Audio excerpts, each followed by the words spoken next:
Reserve bank of India.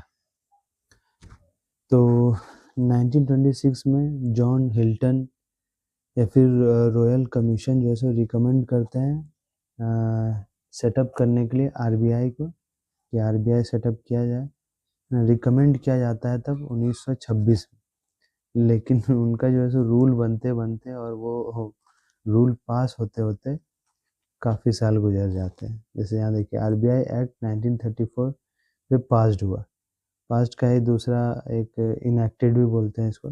तो RBI act सोचिए कि 1934 में पास हुआ। ये सेटअप लाया गया था या प्रपोज किया गया था 1926 में और पास किया गया 1934 में। सोचिए कितना टाइम के बाद। खैर, आरबीआई फॉर्म हुआ 1 अप्रैल 1935 को कोलकाता में with a budget of 5 crore, 5 crore के बजट के साथ। ठीक है। फिर आरबीआई का जो हेड ऑफिस था तो पहले था कोलकाता में और फिर उसको जो है सो शिफ्ट कर दिया गया मुंबई में, जो कि 1937 में किया गया। RBI head office shift from Kolkata to Mumbai in 1937। RBI को नेशनलाइज किया गया 1 जनवरी 1949 को, 100% गवर्नमेंट ऑफ इंडिया। अच्छा, दो चीज़ में और एक इम्पॉर्टेंट चीज़ है।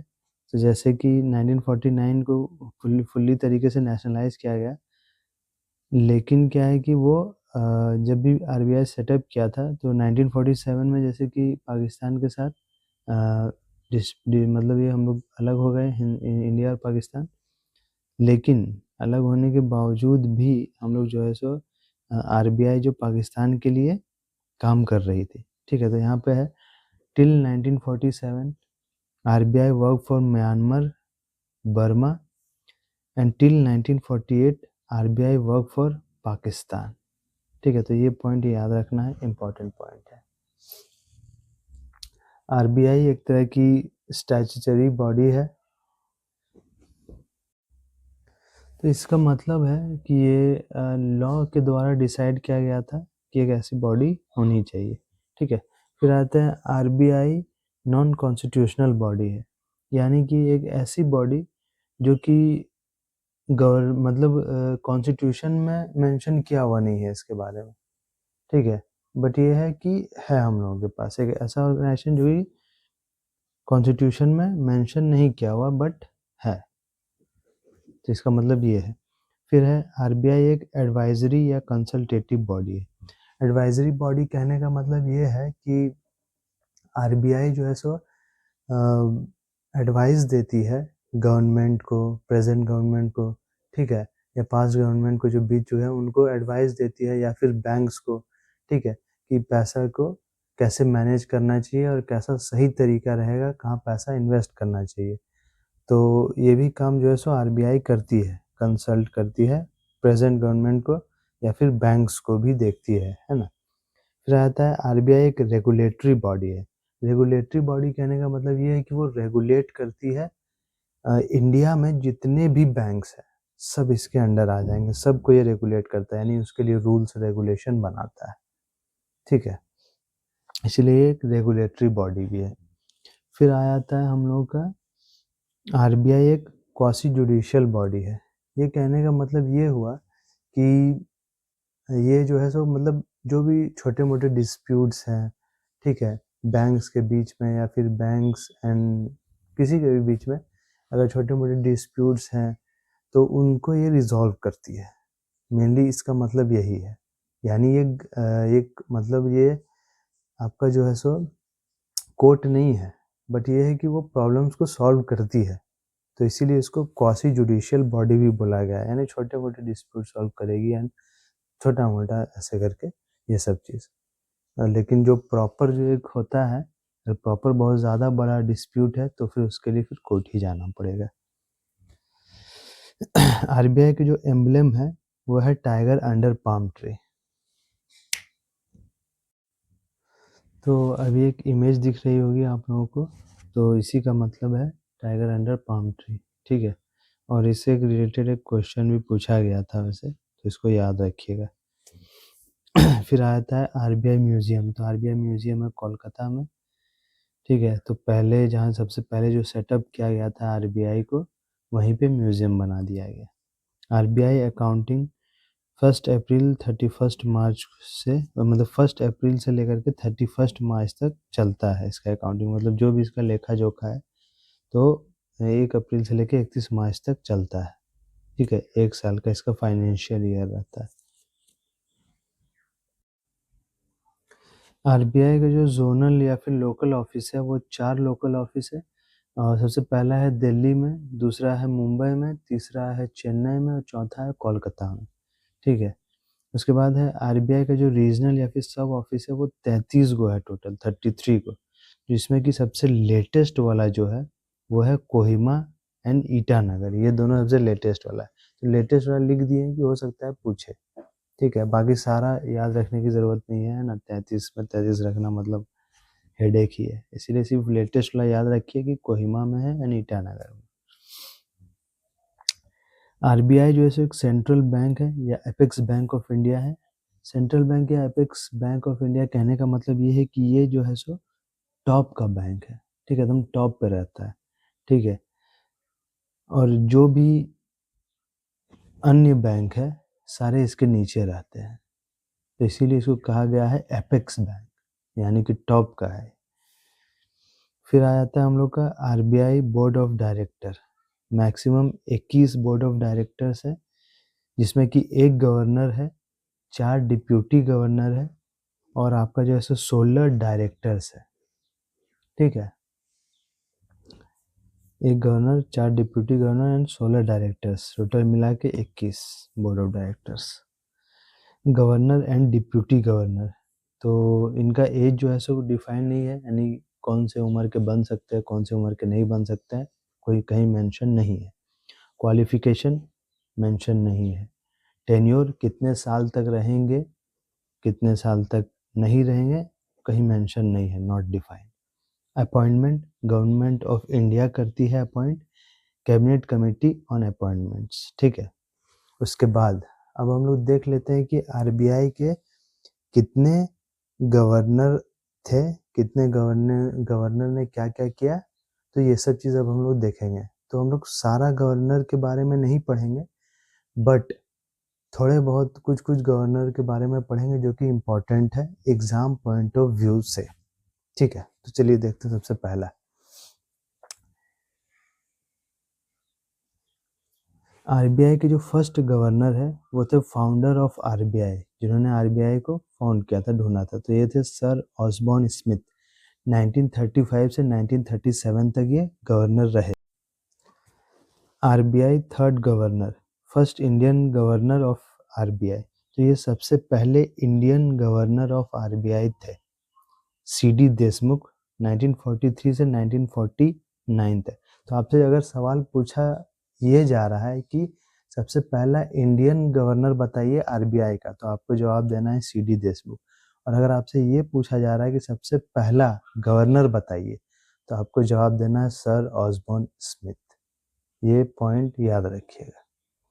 फिर आरबीआई फोर्थ गवर्नर, तो यही जो है सो सबसे लंबे टर्म तक रहने वाले गवर्नर थे, तो इसीलिए यहाँ पे टेन्योर डिफाइंड नहीं है कि कितने साल तक रहेंगे, कितने साल तक नहीं रहेंगे, या 5 साल रहेंगे, 5 साल, फिर 5 साल के बाद रिटायर हो जाएंगे, ऐसा कुछ नहीं है। इसीलिए कोई डिफाइंड टर्म नहीं है, इसीलिए हम पहले ये चीज़ बताएं। उसके बाद आ जाता है आरबीआई के 15th गवर्नर। तो आरबीआई के जो 15th गवर्नर थे वो प्राइम मिनिस्टर ऑफ इंडिया थे, यानी कि डॉक्टर मनमोहन सिंह, जो कि 1982 से 1985 तक रहे थे। तो जब आपसे 15 गवर्नर पूछा जाए तो प्राइम मिनिस्टर ऑफ इंडिया बताना होगा डॉक्टर मनमोहन सिंह। फिर आरबीआई के जो 16th गवर्नर थे वो शॉर्टेस्ट टेन्योर के लिए थे, जो कि अमिताभ घोष थे 1985 में, 20 दिन के लिए सिर्फ थे गवर्नर, आरबीआई गवर्नर। उसके बाद तो इसलिए शॉर्टेस्ट जब पूछा जाएगा तो अमिताभ घोष बताना है। आरबीआई के 24th गवर्नर थे उर्जित पटेल, 2016 से 2018 तक। आरबीआई के जो 25वें गवर्नर थे वो थे शक्ति कांता दास, 2018 से 2024 तक। आरबीआई के जो 26वें गवर्नर थे वो थे संजय मल्होत्रा, 2024 में। ठीक है, 3 साल के लिए ये अभी है, एंड यही जो है सो मतलब सबसे मतलब लास्ट मतलब अभी के जो सबसे लास्ट वाले या प्रेजेंट वाले यही है, लास्ट वाले तो नहीं, प्रेजेंट वाले ये है, ठीक है। फिर आरबीआई के जो प्रेजेंट डिप्यूटी गवर्नर है ये कौन कौन है ये देख लेते हैं। तो ये हैं माइकल पट्रा, राजेश्वर राव, टी रविशंकर और एस जनाकिरामन, ठीक है। तो ये 4 है डिप्यूटी गवर्नर अभी प्रेजेंट में। अच्छा, एक नोट है, नोट ये है कि अभी तक कोई भी फीमेल गवर्नर नहीं रही है। पहली जो फीमेल डिप्यूटी गवर्नर थी वो थी केजे उदेशी, यानी किशोरी जे उदेशी, जो कि जून 2003 से अक्टूबर 2005 तक थी।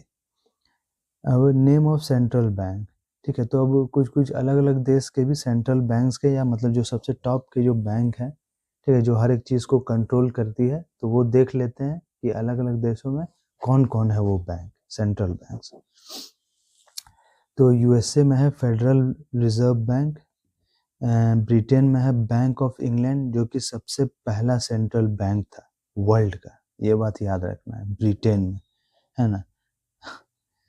पूरा दुनिया पे राज की और हम लोग से सारा पैसा ले ले करके चले गए। Pakistan, state bank of Pakistan,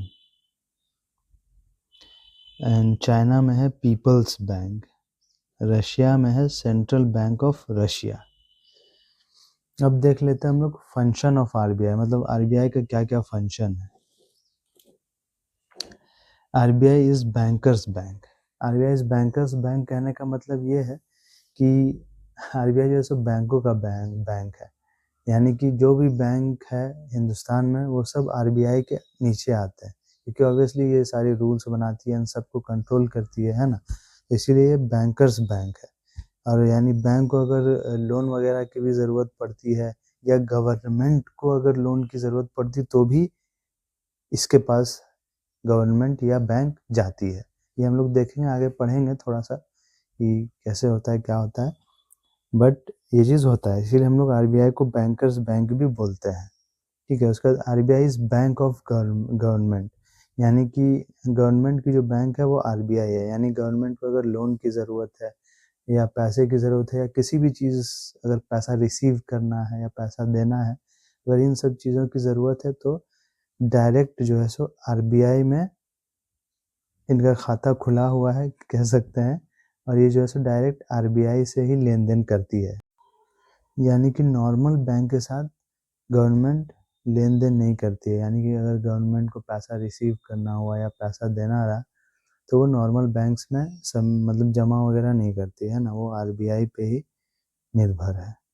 या और भी चीज़ देखेंगे कि गवर्नमेंट और किस किस कारण से आरबीआई के पास जाती है।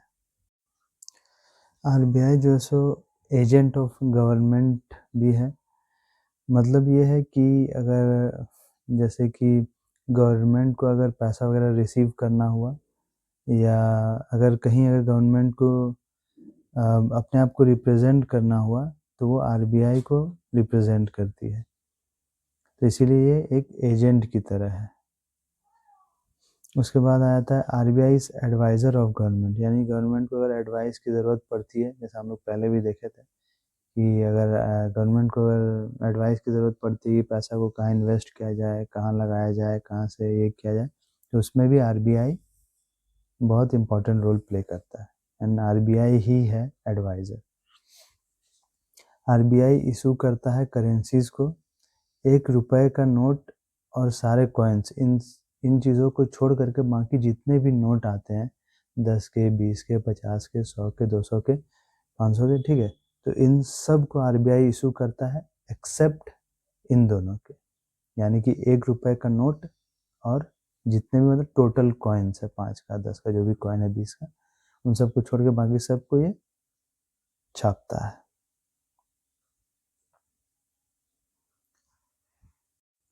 उसके बाद आरबीआई जो है सो रिपोर्ट भी पब्लिश करती है, तो जनरली ये 2 रिपोर्ट पब्लिश करती है।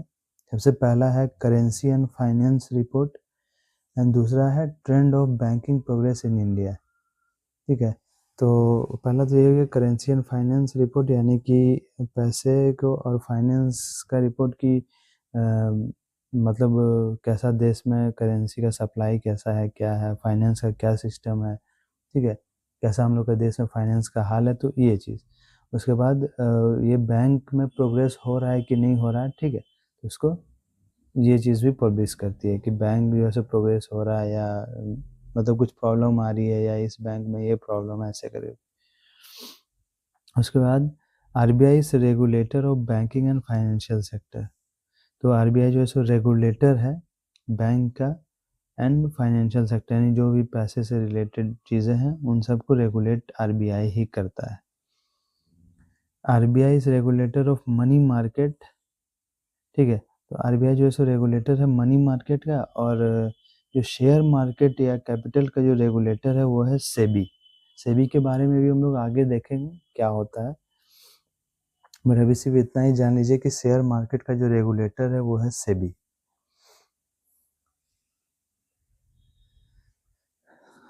आरबीआई मैनेज करता है फॉरेन एक्सचेंज रिजर्व को, यानी कि जो अभी हम लोग देखे थे कि फॉरेन एक्सचेंज यानी कि जो भी हम लोग का जो डॉलर है, यूरोज़ है, पाउंड है, तो ये सब चीज़ जो है इसको भी ये अपने पास रिज़र्व करके रखता है, बचा करके रखता है, ताकि ज़रूरत पड़ने पे, काम आने पे इनको निकाला जा सके, इनको बेचा जा सके, इनको फिर से रिवाइव किया जा सके इकोनॉमी को। फिर है आरबीआई कंट्रोल मनी सप्लाई या क्रेडिट, यानी कि ये मनी सप्लाई भी कंट्रोल करती है। तो ये ऐसे होता है जैसे कि आरबीआई ही पैसा प्रिंट करती है, तो वो प्रिंट के हिसाब से ही रहता है कि वो मनी सप्लाई कंट्रोल करती है। ठीक है, अगर वो ज़्यादा पैसे प्रिंट कर रही है तो मनी का फ्लो जो है सो अलग तरीके से होगा, और अगर वो कम पैसे प्रिंट कर रही है तो मनी का फ्लो अलग होगा, तो इसीलिए मनी सप्लाई भी कंट्रोल करती है। आरबीआई कंट्रोल या एडजस्ट इन्फ्लेशन इन इंडिया। ठीक है, तो आरबीआई जो है सो इन्फ्लेशन यानी महंगाई भी कंट्रोल करती है, महंगाई बढ़ाना हो या घटाना हो, तो ये हम लोग आगे देखेंगे कि कैसे कंट्रोल करती है। बस अभी के लिए इतना याद रखें कि कंट्रोल करती है, ठीक है, महंगाई।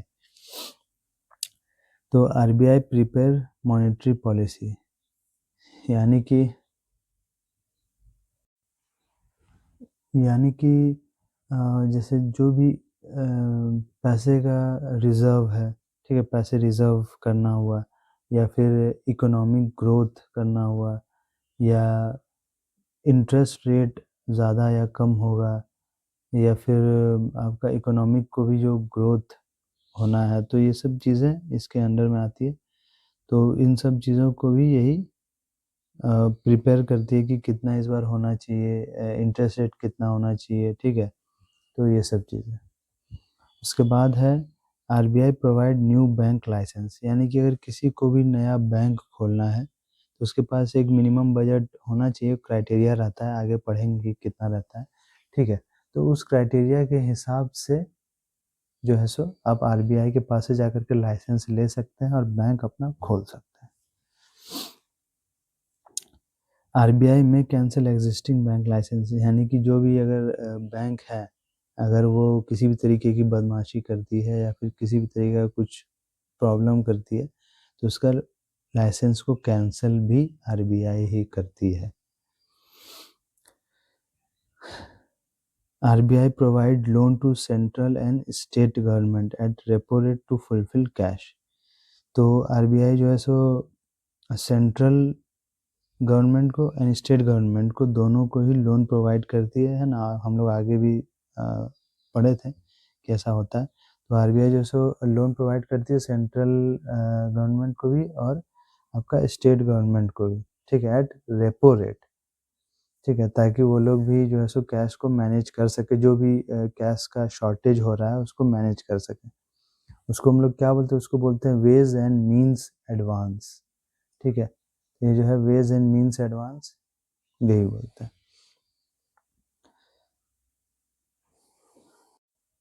रेपो रेट क्या है ये हम लोग आगे देखेंगे कि क्या होता है रेपो रेट। बस अभी के लिए याद रखना है कि रेपो रेट पे ही मतलब सेंट्रल एंड स्टेट गवर्नमेंट को लोन दिया जाता है आरबीआई के द्वारा। इसका शॉर्ट फॉर्म भी है वेज एंड मीन्स एडवांस का, WMA। तो ये लेफ्ट साइड में लिख दिए। तो आरबीआई जो है सो एजेंट है इंडिया का इन IMF। IMF क्या होता है? तो IMF जो है सो वो जो है सो पैसा प्रोवाइड करती है किसी भी कंट्रीज को, ठीक है। तो वहाँ पे ये क्या है कि इंडिया का एजेंट है आरबीआई, यानी आरबीआई इंडिया को जो है रिप्रेजेंट करता है आरबीआई। फिर आ जाते हैं हम लोग, RBI promote banking and financial awareness, यानी किसी भी तरीके का बैंकिंग या फाइनेंशियल अगर अवेयरनेस जगाना हो या बताना हो कि इस तरीके का फ्रॉड चल रहा है ना। अभी आप लोगों ने देखा भी होगा कि बहुत तरीके का फ्रॉड चलता है, तो वो सब भी जो है सो अवेयरनेस आरबीआई ही जो है सो फैलाती है, उसी को प्रमोट करती है, ऐड चलवाती है, ये सब सारी चीज़ों को आरबीआई देखती है। आरबीआई प्रोटेक्ट करती है इंटरेस्ट ऑफ बैंकिंग कस्टमर, यानी जो भी कस्टमर्स है बैंक के कस्टमर्स है, यानी हम लोग नॉर्मल लोग, तो इनका जो है सो जो भी राइट्स है, यानी कि हम लोग को प्रॉपर इंटरेस्ट मिलना चाहिए, हम लोग का पैसा सेफ होना चाहिए, एंड जो भी चीज़ें हैं, तो इन सब चीज़ों को आरबीआई अपने अंडर रखता है, ध्यान में रखता है और उन सबको प्रोटेक्ट करता है। RBI is lender of last resort, ठीक है। तो ये जो पॉइंट है ये सबसे इम्पोर्टेंट पॉइंट है और इससे मेंस में क्वेश्चन पूछा गया था, ठीक है, कि who is the lender of last resort. तो इसमें सही आंसर था आरबीआई। इसका मतलब क्या है? इसका मतलब ये है कि जब किसी के पास भी पैसे नहीं हो, मतलब किसी भी बैंक के पास पैसे नहीं हो, मतलब उसके पास पैसे पूरे ख़त्म हो गए, तो वो आरबीआई से मदद ले सकती है। मतलब लास्ट उम्मीद आरबीआई ही है, यही है इस लाइन का मतलब। RBI is lender of last resort.